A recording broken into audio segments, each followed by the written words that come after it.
Welcome everyone to Rules Explained. In this episode, we're going over episode 2 of our Boot Hill role-playing game series. I'm John Merritt, I'm Rob Nothing. and let's get started. We left off with the wound chart, and we just talked about that. Is this the chart you redid?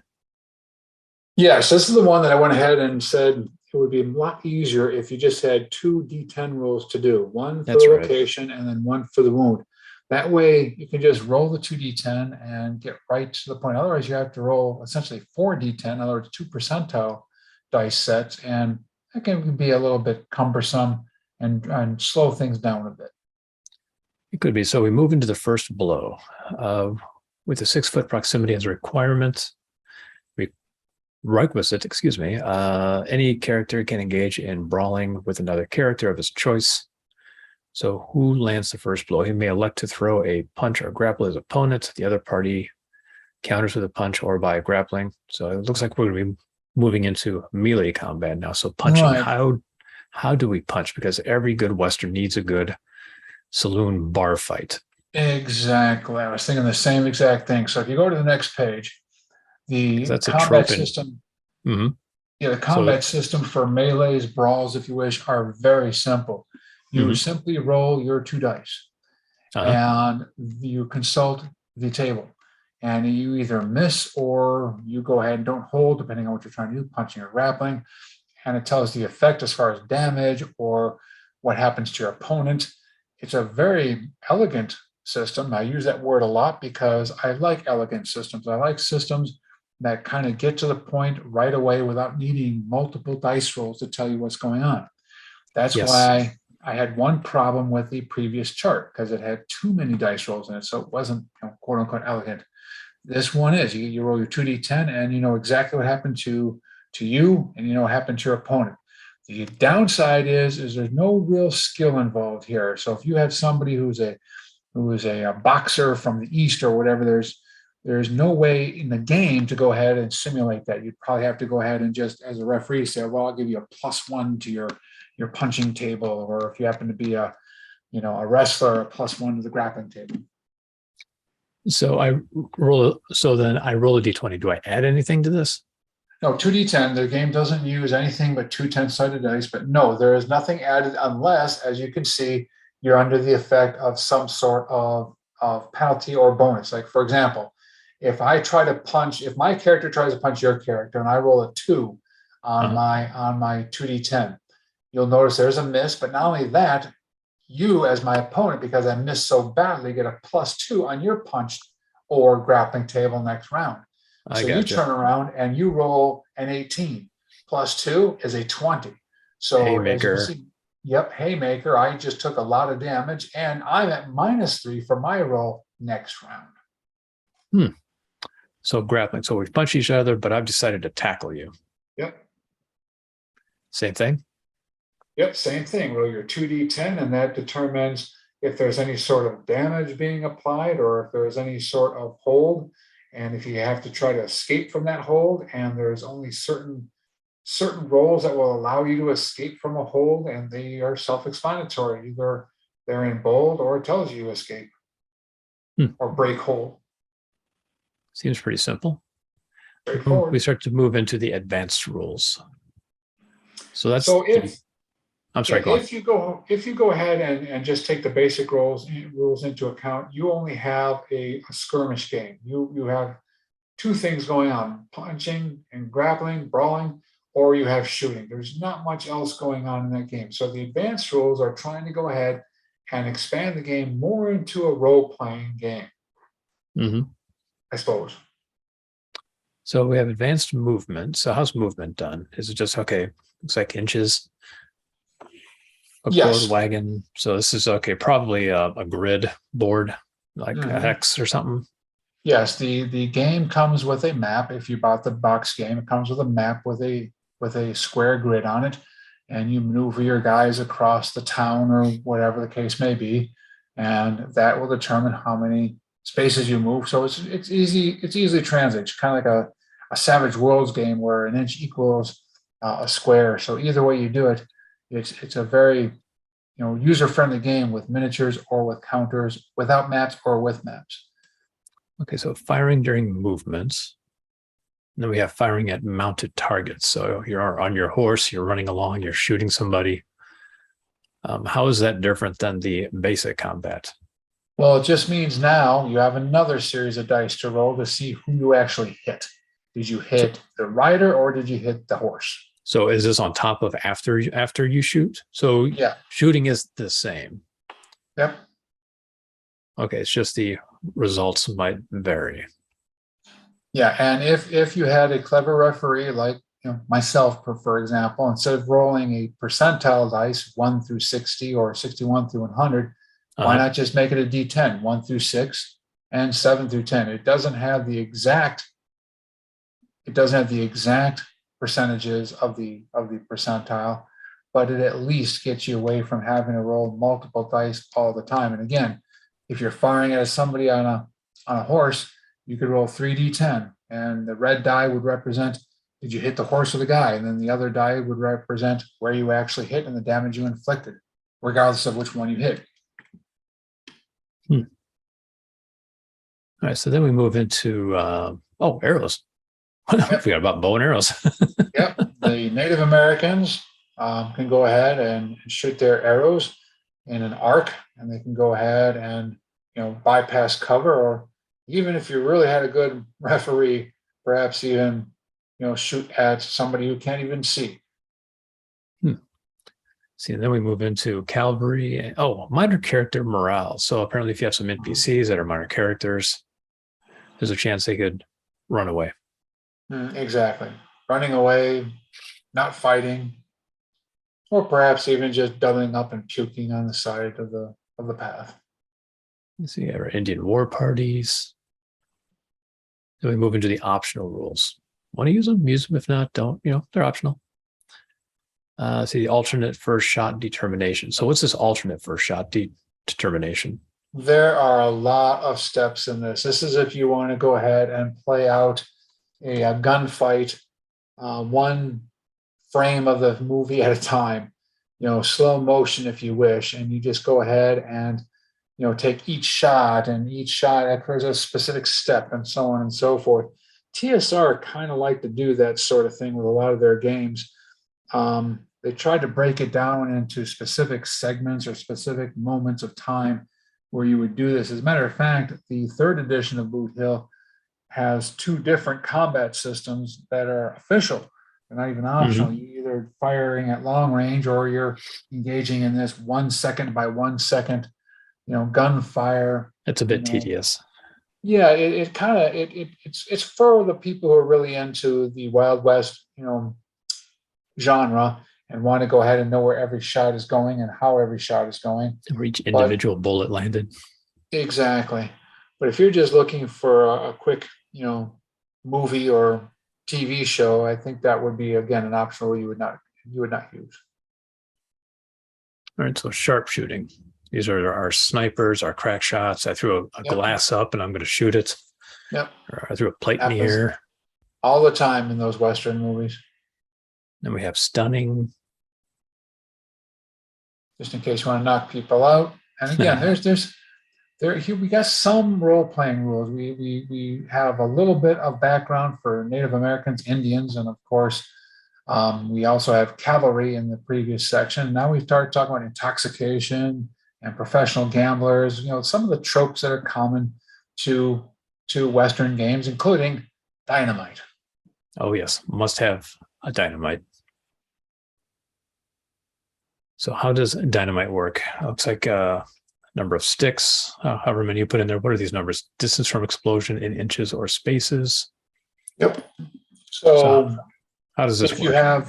If you have 7 sticks of dynamite, and I challenge anyone in this audience to recognize the song I just spoke, 7 sticks of dynamite, you would go ahead and suffer quite a bit of injury. So you take a look there, and it tells you the extent of the damage that you would take based upon your distance. So at 1 square, you're probably going to be dead.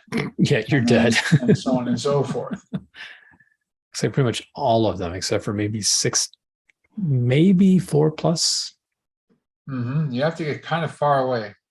No kidding.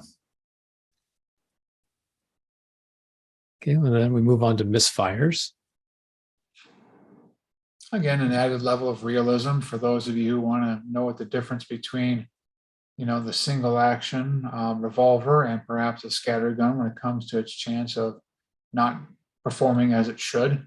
So And this then, is fairly realistic. It's a nice little addition here, and it kind of shows you, why the technology became so much better in the 1880s as compared to the Civil War 1870s. so then you roll this after every time you fire to see if the gun has misfired. Nope, it's actually No. part of your roll to hit. Ah, So okay. if you have a 90% chance to hit, which we discussed last time, Mhm. how difficult that would be to have a 90% chance to hit. If you rolled a 1 through 90, you'd be fine. If you rolled a 91, like so for example, if I'm using a cap and ball revolver, if I were and I had a 90% chance to, if I roll 1 through 90, I'm okay. If I roll a 91 to 95, I just simply missed. If I roll a 96 to 99, my cap and ball has a dud, and that it just goes click. If I Okay. roll 100, I have an accidental explosion as the gun just catastrophically does not perform as Explodes designed. on you. So Yeah. stray bullets. Yep, because you might hit an innocent target. And we have our Gatling guns, which I'm sure is just another type of weapon. Number of wounds. Okay, how does a Gatling gun work? So they've got Gatling Well, guns. everybody within the arc of fire is going to be subject to getting attacked by the Gatling gun, and it tells you how many wounds up on the next chart there. Okay. So there's a template you put down, and whoever is blanketed by it.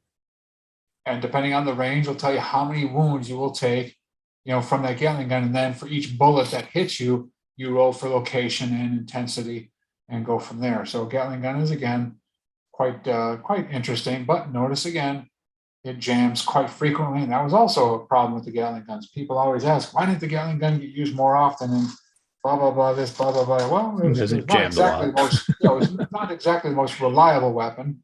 It wasn't a Vulcan machine gun, yeah. Yeah. And then you have rules for cannons, so you can go ahead and determine what happens for cannons. Now they only use canister rounds, and for all you grognards out there and all you historians out there, the canister round is that infamous, turning your cannon into a shotgun. So they don't have any rules here for using solid shot or shrapnel or anything else like that. But it would be easy to extrapolate that and imagine how that would work. So we've gone over a lot of the mechanics of the game. Yep. Now we move into the campaigns of the game. To turn the game into a role-playing game, you kind of have to go through these suggestions. And most of this is just how a referee sets up a campaign. Mm-hmm. Again, the understanding here is that you know about the West and the people you are playing with know about the West. You watch Westerns on TV. You've been to Western movies or whatever the case may be. So there's no background really here. There's no explanation about what happened in, what kinds of, people you would meet or what kinds of tribes of natives you would go ahead and encounter. None of that is here. It just assumes you know about the West and you will do it. And that is very typical of role-playing or war games that came out in the 70s and even in the 80s. So they assumed you knew what they were talking about. Exactly. They assumed you would do all the research and you would provide the color. So here's the mechanics, here's a campaign, here's how to do it, here's some tracking. We got aging and physical characteristics. For those old gunfighters who survived. What's interesting, though, is they do have healing rules, and the next table is extremely useful in a role-playing game. Hey, I want to buy some stuff. How do I do that? I love these. I was cleaning out my crawl space, and for some reason I had purchased or got or somehow a Sears catalog from like 1890. Mm-hmm. Those are awesome. Dude, it was amazing. My son and I were flipping through it and looking at it at the prices, and he's like, should we toss this? I'm like, oh, heck no. Oh, no. Because if you ever play, those are great resources. If you ever play a campaign set in the Wild West or Gaslight campaigns, such as Call of Cthulhu or Space 1889, if you're Oh doing yeah. steampunk. I mean, those catalogs, despite the fact that they're usually 1887, 1890s, you know what? You can go ahead and fudge and say, hey, they're still available in the 1870s, 1880s. Not that much change, I suppose. You can buy a Um, hat for $2. yeah. So, yeah, I mean, you could buy a prefabricated house and have it shipped to Yeah. you. There's You so many could. cool things in those Sears Roebuck catalog of the 1800s. So it gives you a good idea about the economy and pricing and how much a cowboy would make. We have miscellaneous character charts. A very, very irritating chart, by the way, because it just gives you the descriptor, not the number. So if you're a referee, I would highly recommend you recreate this chart with the actual numbers and percentages. So that way, in case they run across a random homesteader, you know what their capability of shooting a gun is, or their bravery, or whatever the case may be. Because Hmm. otherwise, you're dealing with these descriptors, which are good, but if when a game like this, where you have a lot of technical rolling and dice, it's probably best to go ahead and have the stats right there. Then we have the fastest guns that ever lived. The following is a list of real historical gunfighters. Yep, Which can be used important to. stats. Yep. Yep, that's cool. Apache Kid. So if you want to use these in your campaigns, and there's rewards for them, Mm-hmm. dead or alive, preferably alive. And there's just page after page of them. Mm-hmm. Wow. But then, hold on, did you go? And I can't tell here. Yeah, so yeah, that is the real people. Mm-hmm. So yeah, Sundance you got Kid. quite a few historical figures you can go ahead and throw at your players in this one. Yeah. And the appendices. Finally, a Western town described. So you got a little bit of description of what was happening at the OK Corral, and you got a little bit about what an actual gunfight would look like if you translated it, I'm sorry, to Boot Hill rule system. Mm-hmm. Mm-hmm. We got the characters and the different turns to kind of give you an idea. These are historical scenarios that you could play out. Yeah. Yep. Appendix C, the Battle of Coffeeville. Mm-hmm. That's a very important battle. Mm-hmm. You don't mess with the coffee. Here we have the Dalton gang. So basically, this gives you some ideas about how to put stuff together and how to run a scenario. And before you go too far, now you have the fictional town of Promise City, a little description with some fictional characters available for you to go ahead and rely on. So the map that is provided in the box set will go ahead and have a map of basically the downtown area of a typical, stereotypical Western town.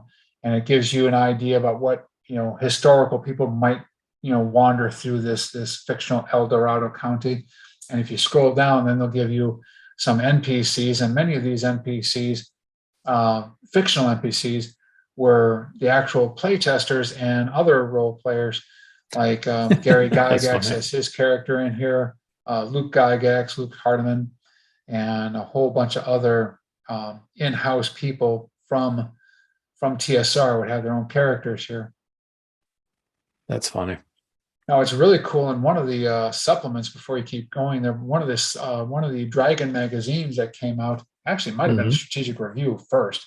They actually had a Fastest Guns That Never Lived for fictional movie characters, such as the Rifleman or the Man with No Name, and so on and so forth. And some of their stats are incredible because obviously they were supposed to be crack shots and super fast and so on and so forth. So if you get this game and play this game, I would highly recommend you find those articles and use those fictional people in your campaign, because who wouldn't want to go ahead and see the Rifleman, or who wouldn't want to see any of the individuals from Bonanza, like Haas, show up on your little campaign doorstep. Here's a short description of the fictional area that this game can take place in, which again gives you some more flavor. Now we're starting to see some role-playing ideas here, some suggestions as far as what's going on. But again, if you take a look at the section on ranches, it just says cattle and sheep ranching is a major activity in the county, with its inevitable conflicts between the group. Why? Why are Why? cattle and why is there such a disagreement and so on and so forth? So it doesn't explain that, which by the way has to do with how, it has to do with how the sheep and cattle both graze. It's a very interesting concept as far as who has deeper teeth, I guess. But anyway, so that kind of stuff is not explained. You just assume that you know about the West, and You've done your homework. Yes. All right, then we have topographic features, the objective. I'm sorry, do I see D&D armor class? Now, here you go. First, well, then there's a short little spell on how to design your own scenarios, which is very interesting. Then there's a loot section for the inevitable, because everybody wants to be the bad guy and not the sheriff. So they're going to go ahead, or marshal. So they're going to go ahead and tell you what you can steal. But yes, then there's the conversion charts if you want to use Boot Hill characters in your D&D game, or if you want to have them somehow transport to your post-apocalyptic Gamma world, or go to Metamorphosis Alpha, which, by the way, we really have to do Metamorphosis Alpha at some point. I would love that. What a crazy setting that is. But yeah, so it's very interesting. It is very noted how ineffective armor is against the firearms that are being used. Notice the modifier to hit, is not that tremendous when you're firing. So if you have a -9 armor class in advanced D&D, which for those of you, if you don't understand what a -9 armor class is, that would be the approximate equivalent of a 29 armor class in the modern version of the game. So if you have a 29 armor class, you're pretty difficult to hit with a first level character. In this game, the equivalent modifier would be a -2 to go ahead and hit somebody with a 29 armor class. As far if you translate all the numbers. So what it's showing you is that the modern firearms are ignoring your armor. So if you have a Boot Hill character show up in your fantasy campaign, be prepared for them to take out your fantasy characters. As they should. There's some nice flavor, some diagrams and maps. They look like actual architect drawings. Yeah, that's the cartography for TSR was always top notch. I always appreciate what they were able to do with all their maps and diagrams. And here we have the weapons chart. Yep, you had your 2 pull-out charts, which was standard for games that TSR created. The last 2 pages, face back to back, were perforated, so you could tear them out and use them as reference charts. Cheat sheets. There's your shotgun. There's your scatter gun. And here's our record sheets. Relatively unique. D&D originally had no record sheets. You had to buy them separately. There were some suggestions in some of the books. But in the other games that they produce, like, for example, Metamorphosis Alpha, which I mentioned, and now Boot Hill, they gave you at least some sort of idea of, hey, this is what a character sheet could look like. Go photocopy some. Yeah, with full permission. For personal use only. Yes. All right. I think that's going to about do it for Boot Hill. So I had. Rob, did you have anything else? So in conclusion, what did you really think of this game? I mean, this game was 1975. They came out with a Western, which at the time was still quite popular. I mean, what is the takeaway from all this? I would suggest if you could go ahead and find a source book, like, for example, GURPS Wild West, or if you could go ahead and find a role-playing book called Knuckle Dusters. Those are great resources to go ahead and familiarize yourselves with what the Wild West was all about, because Boot Hill doesn't tell you.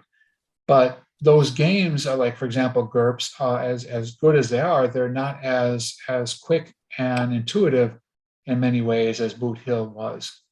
And that's why I would recommend just using those resources for the background and the other material you're going to need to know about. Like, for example, how fast does a steam train go through the West, and so on and so forth.